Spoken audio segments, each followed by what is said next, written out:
느헤미야 1장 1절부터 11절까지 말씀입니다. 하가라의 아들 느헤미야의 말이라. 아닥사스다 왕 제20년 기슬러월에 내가 수상궁에 있는데 내 형제들 가운데 하나인 하나니가 두 사람과 함께 유다에서 내게 이르렀기로 내가 그 사로잡힘을 면하고 남아있는 유다와 예루살렘 사람들의 형편을 물은즉 그들이 내게 이르되 사로잡힘을 면하고 남아있는 자들이 그 지방 거기에서 큰 환난을 당하고 능력을 받으며 예루살렘 성은 허물어지고 성문들은 불탔다 하는지라. 내가 이 말을 듣고 앉아서 울고 수일 동안 슬퍼하며 하늘의 하나님 앞에 금식하며 기도하여 이르되 하늘의 하나님 여호와 크고 두려우신 하나님이여 주를 사랑하고 주의 계명을 지키는 자에게 언약을 지키시며 긍휼을 베푸시는 주여 간구하나이다. 이제 종이 주의 종들인 이스라엘 자손을 위하여 주야로 기도하오며 우리 이스라엘 자손이 주께 범죄한 죄들을 자복하오니 주는 귀를 기울이시며 눈을 여시사 종의 기도를 들으시옵소서. 나와 내 아버지의 집이 범죄하여 주를 향하여 크게 악을 행하여 주께서 주의 종 모세에게 명령하신 계명과 율례와 규례를 지키지 아니하였나이다. 옛적에 주께서 주의 종 모세에게 명령하여 이르시되 만일 너희가 범죄하면 내가 너희를 여러 나라 가운데 흩을 것이요 만일 내게로 돌아와 내 계명을 지켜 행하면 너희 쫓긴 자가 하늘 끝에 있을지라도 내가 거기서부터 그들을 모아 내 이름을 두려고 택한 곳에 돌아오게 하리라 하신 말씀을 이제 청하건대 기억하옵소서. 이들은 주께서 일찍이 큰 권능과 강한 손으로 구속하신 주의 종들이요 주의 백성이니이다.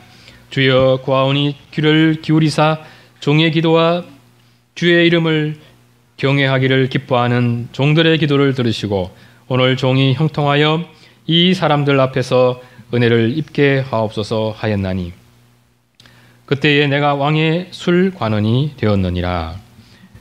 경배송은 큰 찬송 63쪽입니다. 자신의 형제들 가운데 하나인 하나니로부터 유다와 예루살렘 사람들이 환난을 당하고 능력을 받으며 예루살렘 성은 허물어졌다는 고국의 소식을 듣게 됩니다. 이런 나라를 잃고 강대국의 지배 아래 사는 피지배 국가에서는 얼마든지 있을 수 있는 일이죠. 자신들에게 닥친 일을 정치적 논리, 힘의 논리로 해석할 수 있는 것입니다. 그러나 하나님과 이스라엘이 맺은 언약을 기억하는 하나님의 사람이라면 이스라엘의 흥망성쇠와 관련된 일들을 이 세상의 힘의 논리로만 바라보고 있을 수가 없습니다. 하나님과 언약 맺은 이스라엘에게 있어서 하나님은 이스라엘의 하나님이시죠. 이스라엘을 소유 삼으신 하나님께서 바로 이스라엘의 주인이십니다. 이스라엘의 왕은 하나님을 대신하여 이스라엘을 다스리는 하나님의 청지기일 뿐이죠. 그들 역시 하나님의 뜻에 순종해야 할 하나님의 백성 가운데 한 사람일 뿐입니다. 지금 이스라엘은 아수르와 바벨론에 의해 멸망했고 강대국의 지배 아래 사는 식민지 백성들로 전락한 상태입니다. 그래서 겉으로 봐서는 마치 드는 하나님께서 이스라엘을 다스리지 않으시는 것 같습니다. 다윗의 위를 잇는 그 왕의 부재 가운데 있기 때문이죠. 그러나 어떻습니까? 이스라엘과 언약 맺으신 하나님께서는 그 언약을 신실히 지켜가시는 분이십니다. 설사 이스라엘 백성이 언약을 파기하고 하나님을 떠나간다고 하더라도 주님은 이스라엘을 징계하고 다시 되돌려서라도 그 언약을 이행해 가시는 분이시죠. 이것이 이스라엘 백성 가운데 여전히 하나님을 신실하게 믿는 사람들이 지니고 있는 믿음입니다. 신실한 하나님의 백성들이 믿는 그 하나님은 실패가 없는 분이시고 또 전쟁에서 패하실 수 없는 분이십니다. 이스라엘이 멸망함으로 이스라엘의 하나님께서 함께 패하신 분으로 더는 힘쓸 수 없는 분으로 여겨질 수 있습니다. 그러나 이스라엘이 멸망한 것은 바벨론이나 아수르가 강대해서가 아니라 하나님께서 이스라엘에 대해서 진노하셨기 때문입니다. 하나님의 백성들이라고 하는 사람들이 하나님 외에 다른 신을 섬김으로 하나님과의 언약을 파기하였기 때문이죠. 이런 이스라엘과 또다시 관계를 회복하시기 위해서 하나님께서 사용하신 도구가 아수르와 바벨론이었습니다. 이제 나라가 멸망해서 이스라엘의 유력자들 대부분이 포로로 끌려간 상황에서 여전히 하나님께서 이스라엘의 하나님을 믿는다는 것이 쉽지 않죠. 그러나 나라가 강성했을 때도 지키지 못한 이스라엘이지 않습니까? 멸망해서 포로된 이스라엘이 다시 회복될 수 있으리라 기대하는 것은 쉽지 않은 일입니다. 그러나 1장에 나타난 느헤미야의 기도 속에서 우리는 무엇을 발견할 수 있습니까? 그가 여전히 언약의 하나님, 이스라엘을 회복해 하실 하나님을 믿고 있었다는 사실입니다. 느헤미야는 과거 이스라엘이 멸망한 것은 그들이 하나님 앞에 범죄했기 때문임을 정확히 인식하고 있습니다. 그리고 모세에게 주신 말씀을 그렇게 인식하는 근거로 삼고 있죠. 1장 8절 보십시오. 옛적에 주께서 주의 종 모세에게 명령하여 이르시되 만일 너희가 범죄하면 내가 너희를 여러 나라 가운데 헛들 것이요. 그리고 이 모세의 말씀에 근거해서 그가 믿고 있는 바 9절의 말씀을 보십시오. 만일 내게로 돌아와 내 계명을 지켜 행하면 너희 쫓긴 자가 하늘 끝에 있을지라도 내가 거기서부터 그들을 모아 내 이름을 두려고 택한 곳에 돌아오게 하리라 하신 말씀을 이제 청하건대 기억하옵소서. 지금 이스라엘은 다시 돌아가기 힘든 그야말로 하늘 끝이라 할 만한 곳으로 흩어져 있습니다. 스스로의 힘과 능력으로 돌아가는 것이 불가능합니다. 스스로의 힘으로 독립해서 붕황한 나라를 다시 세운다는 것이 지금으로서는 상상하는 것조차 쉽지 않습니다. 그럼에도 느헤미야가 이스라엘의 회복을 고대하는 것은 하나님의 약속을 믿는 그 믿음 때문이죠. 무엇보다 중요한 그의 믿음은 이것입니다. 1장 10절을 보십시오. 이들은 주께서 일찍이 큰 권능과 강한 손으로 구속하신 주의 종들이요 주의 백성이니이다. 지금도 여전히 이스라엘은 주의 종들이요 주의 백성들이란 사실이죠. 이스라엘이 먼저 하나님 언약을 파괴하여 하나님으로부터 징계받는 길을 갔지만 만일 이스라엘이 주의 계명에 순종함으로 주님과 맺은 언약에 신실하다면 이스라엘을 자기 백성 삼으신 하나님께서도 그들과 맺은 그 언약을 기억하시고 그 언약대로 행하실 것을 믿는 그 믿음을 우리가 느헤미야에게서 볼 수 있죠. 이 믿음은 사실 지금의 이스라엘 백성들에게 구원에 대한 유일한 복음과 같은 것입니다. 정치적으로만 보면 이스라엘의 회복은 영원한 일입니다. 비현실적인 꿈이죠. 그러나 그들의 그 구원의 길은 사실 아주 가까이에 있습니다. 바벨론에서 유대로 돌아가는 것은 불가능한 일이지만 그들이 어디에서 흩어져 살든지 하나님께로 돌아가는 일은 지금 당장이라도 가능하기 때문입니다. 독립의 길, 이 상황을 바꾸는 길은 요원하지만 신앙 회복의 길은 지금도 그들 앞에 놓여져 있기 때문이죠. 주께로 돌아가는 길이 이 세상 살아가는 것과 무슨 상관이 있는가? 하나님의 백성들이 이 사실을 믿지 못하기 때문에 믿는 것과 사는 것이 분리되게 됩니다. 믿는 것은 하나님을 믿는다 하죠. 그러나 사는 것은 바알을 의지하여 살아가죠. 신앙은 교회에서 하고 살아가는 것은 이 세상의 논리나 이 세상 방식을 의지하여 살고자 하죠. 이것이 오늘날 교회가 실패하는 이유고 이스라엘이 멸망당한 이유입니다. 교회와 이스라엘이 믿지 않는 것이 무엇입니까? 하나님은 살아계신 분이라는 사실이죠. 지금도 우리 삶 속에 거하시고 또 역사하시는 분이심을 우리는 믿지 못할 때가 많습니다. 신자에게 실패라는 것은 능력에서의 실패가 아니라 믿음에서의 실패죠. 정신없이 살아가다 보면 그냥 나 혼자 살아가는 것 같습니다. 내 힘으로 살아가는 것 같죠. 내가 열심히 하면 성공하는 것 같고 그렇지 않으면 그냥 실패하는 것 같습니다. 믿는 사람이나 믿지 않는 사람이나 이 세상 사는 게 별반 다를 게 없다고 생각합니다. 그래서 우리는 하나님을 의지하는 것보다 나 자신의 능력에 기대어 사는 쪽으로 달려가기도 합니다. 그리고 그렇게 살아가는 자신을 보면서 지금 내가 살아가는 현실을 제대로 주목하고 있고 그 현실에 제대로 서 있다고 생각하죠. 그러나 이런 우리 생각은 지금도 살아계셔서 나와 함께 하시는 하나님, 사람이 자기 길을 계획할지라도 그 걸음을 인도해 가시는 하나님에 대한 성경의 가르침과 어울리지 않습니다. 주님의 말씀에 비추어 보면 주님께서는 우리보다 우리 자신을 더 잘 아시는 분이십니다. 우리를 어떻게 인도해 가야 하는지를 정확히 아는 목자이시죠. 신자들이 기도하면 기도하는 그때 귀를 기울이시는 분이 아니라 이미 우리 필요를 아시는 분이시고 또 우리의 작은 신음소리에도 귀를 기울이는 분이십니다. 주님은 우리와 때때로 동행하는 분이 아니죠. 항상 동행하는 분이십니다. 가끔 대화할 수 있는 분이 아니라 언제든지 대화할 수 있는 친구입니다. 심지어 우리가 잠든 사이에도 졸지 않고 주무시지 않는 분이라 했습니다. 우리는 기도하며 왜 주님은 내 기도를 들어주지 않는가 하고 따지지만 주님은 우리를 가장 좋은 곳으로 옷 입혀주고 싶어하는 분이시죠. 우리는 약속을 다 기억하지 않습니다. 시간이 지나면 우리 기억은 희미해지죠. 그래서 내가 가장 사랑하는 사람과의 약속조차 우리가 기억하지 못하고 지키지 못할 때가 많습니다. 그러나 주님은 약속을 잊으시는 법이 없으시고 반드시 지키시는 그 신실하신 분이시죠.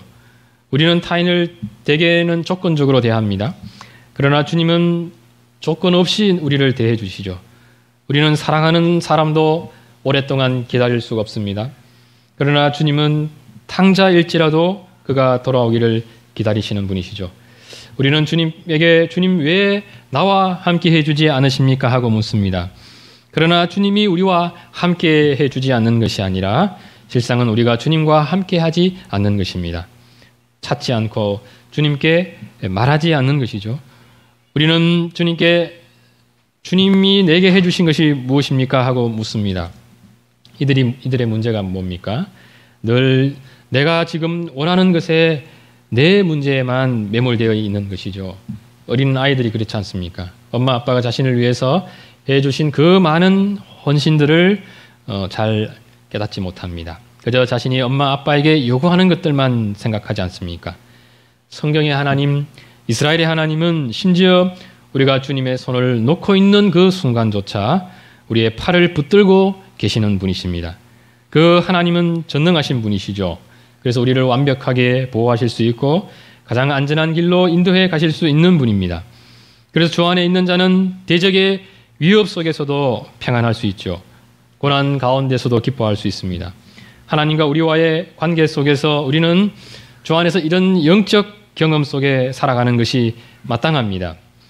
내가 가장 사랑하는 사람보다 또 가장 친한 사람보다 더 깊은 사랑의 관계 속에 더 깊은 친근감 속에 살아가는 것이 정상적인 모습이죠.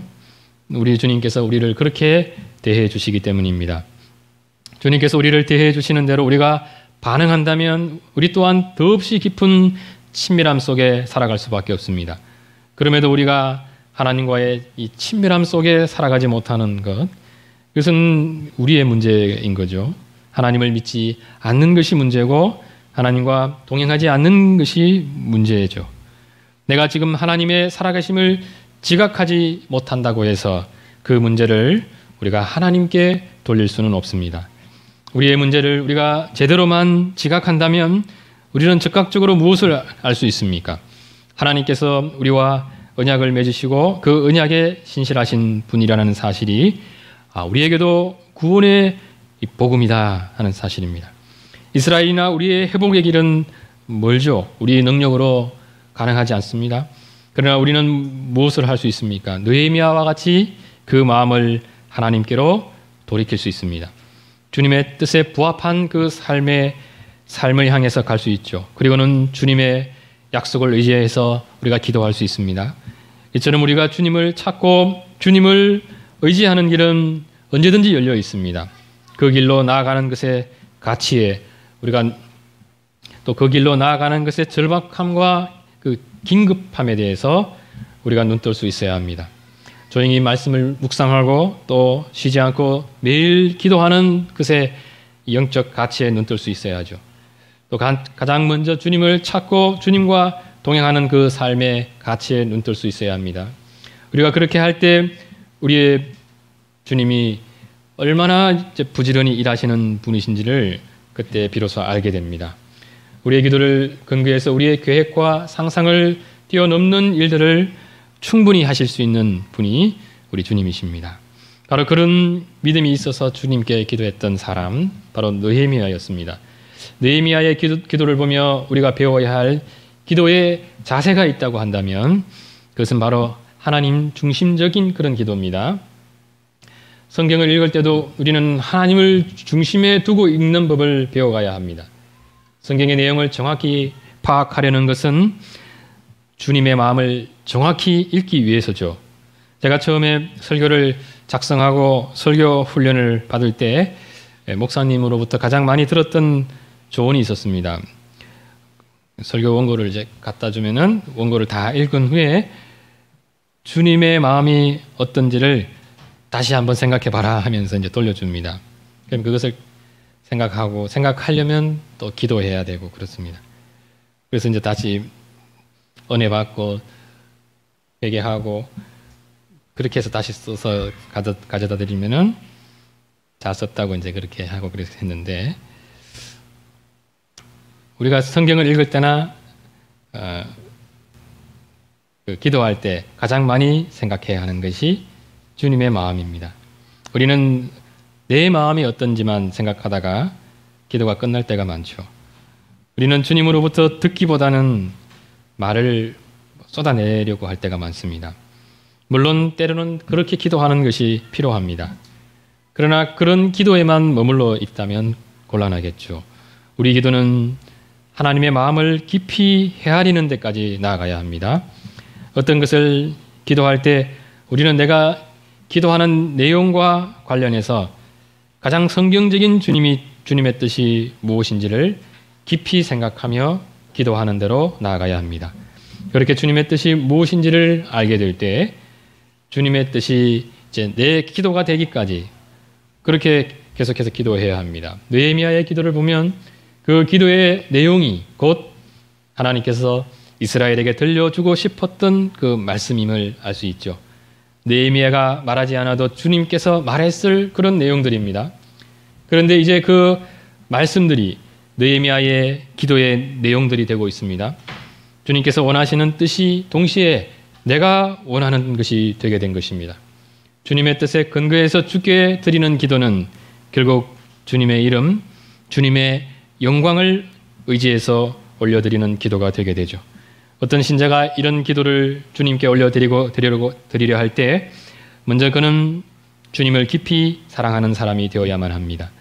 주님을 향한 열렬한 열심을 품은 신자가 되어야 하죠. 그런 신앙의 토대 위에 주님의 뜻이 무엇인지를 부지런히 배워가면서 주님의 이름을 의지한 기도를 드리게 됩니다. 우리가 기도할 때 예수님 이름으로 기도합니다, 이렇게 기도하지 않습니까? 우리는 그 이름에 걸맞는 기도를 드리겠습니다 하는 그 결단, 그 결의를 먼저 주님 앞에 보일 수 있어야 합니다.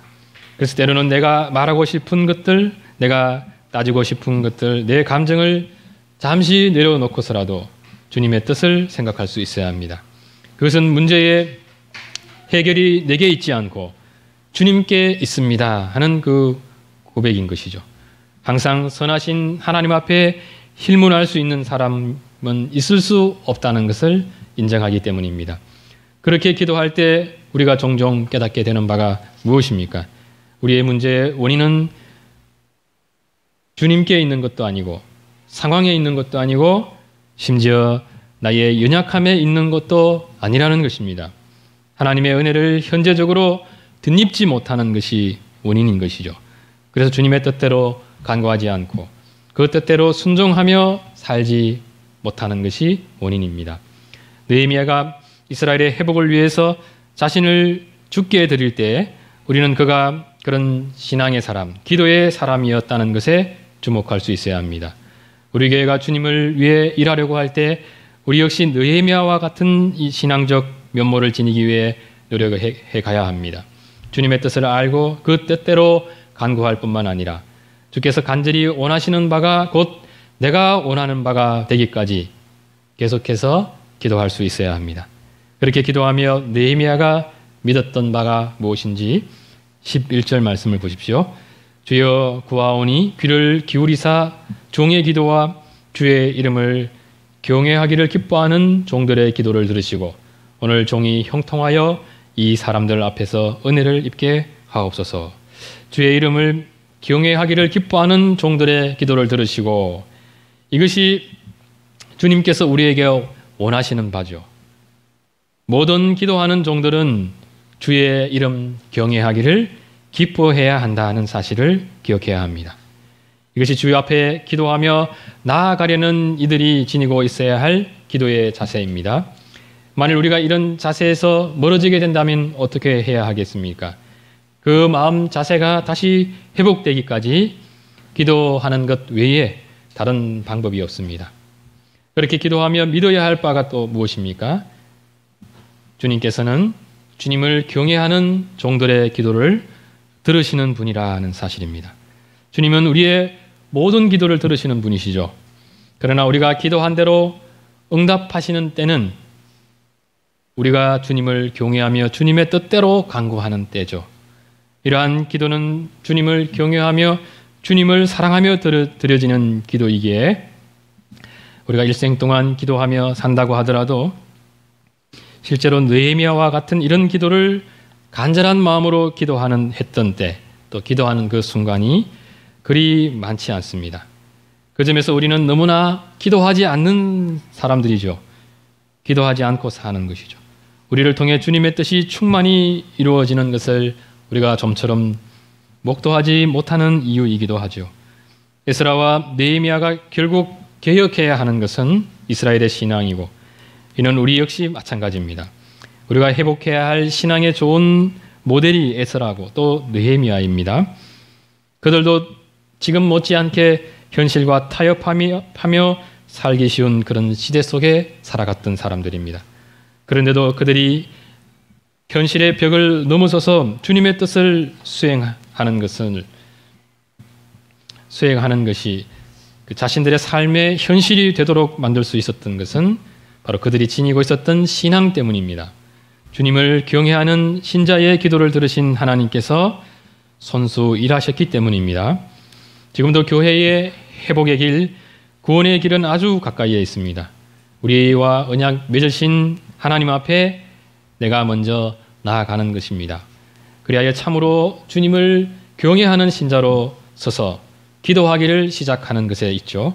그러면 주님께서 일하시는 것을 보게 될 것이고 기도한 대로 우리를 인도해 주셔서 이 시대 속에 주님의 몸된 교회를 위해 사용해 가시는 그 주님의 손길을 우리가 구체적으로 보게 될 것입니다.